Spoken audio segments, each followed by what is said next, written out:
Ford Everest naman tayo mga pare. By LED projector nga pala ilalagay natin dito.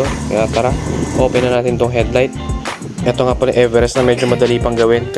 H4 headlight, tapos yung sealant ay butyl, hindi pa permaseal. S3 by LED nga pala nakalagay dito. 6000 Kelvin, 3 inches, blue lens version. Aligned na silang dalawa, kaya i-prepare na natin yung lens ng headlight. Inner part nga pala itong alikabok na to. Nangyayari talaga ito pagka medyo may edad na yung sasakyan.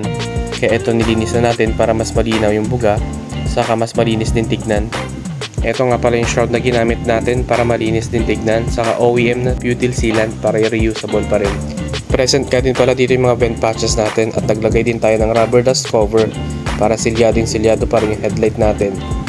Gagamit nga pala tayo dito ng laser aiming device para sa preparation ng ating fog lights. I-convert din kasi natin to ng by LED projector fog lights. Parehas yan na 6000 Kelvin. Meron din itong high beam function. Wala lang itong passing light function kagaya ng ating laser na by LED projector fog lights. Since maayos ng alignment nila, linisin naman natin tong exterior part para maging swabing-swabe na siya tignan at sulit yung in-upgrade natin na headlight, lalo na sa fog lights. Working pa din yung mga adjusters dito sa headlights natin. Saka yung fog lights naman, na-adjust yung taas at baba nito.